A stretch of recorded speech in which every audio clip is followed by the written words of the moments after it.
So there's only a few days until the full cast Audible exclusive Harry Potter and the Sorcerer's Stone audiobook releases. November 4th. As of recording today, it is November 1st. So 3 more days until it releases. Midnight, November 4th. We do have an extra hour because there is a time change, but that is silly. But Audible has released a 2.5-minute clip of a section of the book. I will have that linked below. And they have released the full cast for the Sorcerer's Stone, which will also be linked below. But we're talking about more the 2.5-minute clip and my thoughts on how it is. So if you want to go listen to it, go and listen to it, but I'm going to describe kind of the basic scene and most people will know which scene it is. But if you want to get your opinion before you listen to mine, by no means, go and click that link and then come back later. Hit that little save button. All right, so let's get started looking into it. So the scene is the Hogwarts Express scene where Ron is about to do magic on Scabbers, the spell he learned from Fred and George to turn Scabbers yellow. Hermione comes in asking if anybody's seen a toad. Neville's lost one. And they go, we've already told him we haven't seen it. Oh, are you doing magic? And then it goes on to there. The magic fails. Hermione goes, I know how to do magic. Oculus Reparo. She leaves. Ron says, whatever house she is in, I do not want to be in. And then Harry proceeds to ask, well, what house was your family in? Oh, they're all in Gryffindor. But as long as I'm not in Slytherin.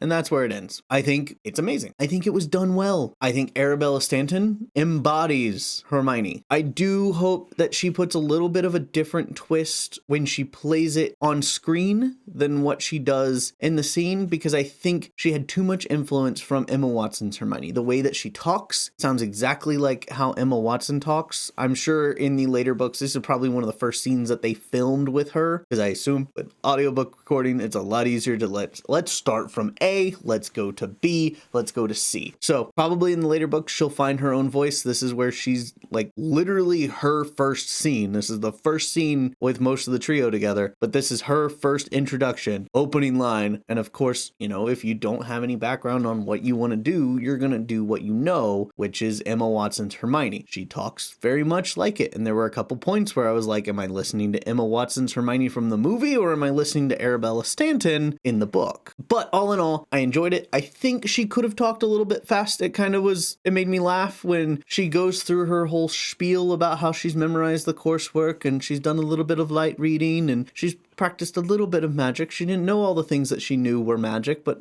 then McGonagall came in and told her that she was magic. She didn't say McGonagall came in, but I think it's standard that McGonagall came and saw her. Anyway, and then the narrator goes, she said quickly, but she didn't say it very quickly. And that might just be my issue. It made me laugh. I didn't have a huge problem with it. I also am one who listens to their audiobooks at faster speeds. To me, this was a very slow speed. When I edit my videos, I listen to them at a faster speed. I actually crank up the speed on my videos when I release them, just because I think they're a little too slow. So, is that a complaint? A little bit, but it's my own problem. And guess what? When it comes out, I can speed it up by a slight margin so I don't feel like I'm being dragged through the book. I think Ron did a great job. I think the very small amount of lines that Harry has in this section sounded good to me. We'll see. He's going to have a lot more lines in the future. Duh. He's the main character of the book. We'll be able to hear him more. But in this scene, this is one of the smaller scenes for him. He's the background character just taking in all of the wizarding world at this point. I'm excited to see what comes of all this. These 3 actors are only going to be in Sorcerer's Stone, Chamber of Secrets, and Prisoner of Azkaban. A new set is going to come in for Goblet of Fire, Half-Blood Prince, Order of the Phoenix, and Deathly Hallows. My thoughts on this 2.5-minute clip, it was good. Like I said, the cast list was also released, so make sure to check that out. I mean, to me, it's cool to have a cast list, so when I'm listening to it and the voice sounds familiar, let me go look up to see if I know who they are. I looked at the list. There are only a few people that I recognize the name. I'm excited to see more of Hugh Laurie's interpretation of Dumbledore. There was a CNET review that came out that I read that was someone at CNET listened to the book and then gave a review. But based on reading their review, they are not one who read the book very much.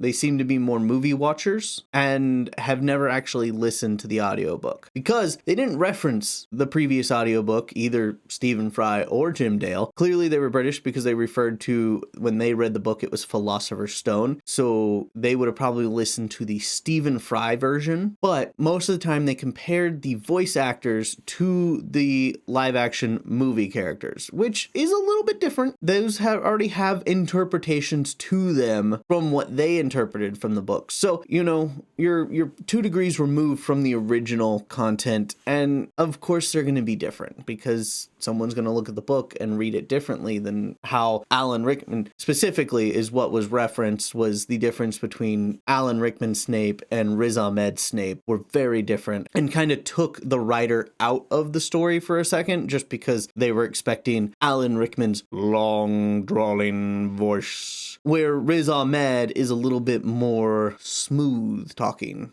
I'm not going to do a Riz Ahmed impression. I haven't heard his voice enough to be able to impress it. That's the thing, is a lot of people are going to come into this expecting to hear the movie voices. I think the children are going to have close to the movie voices, where the adults are going to take their own direction. The other one that I heard is Matthew McFadden's interpretation of Voldemort is interesting because, of course, it's very different from the multiple versions of Tom Riddle that we had seen throughout the series in the movies, because Voldemort in the first movie is different from Voldemort in the fourth movie, is different from the Voldemort that we see in the second movie, which is different from the Tom Riddle that we see in the sixth movie. So I think there's 5 different versions of Tom Riddle / Voldemort that we see in the movies, played by 7 or 5 different actors. So yeah, it's weird. It'll be a little bit more consistent probably in the books and hopefully in the future with the TV series. But the CNET review enjoyed it. One of the things they said is it was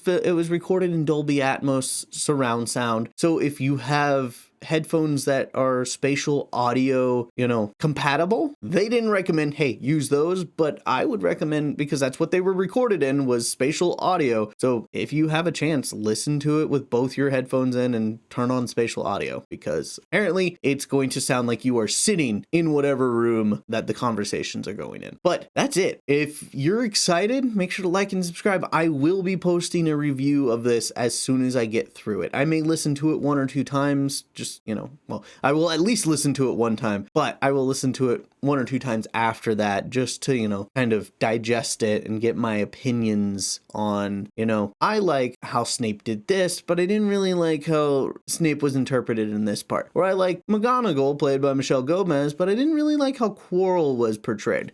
Stuff like that. So if you like that, make sure to like and subscribe and turn on that bell so when I post that review, you can immediately be notified. But without further ado, stay marvelous, Knox.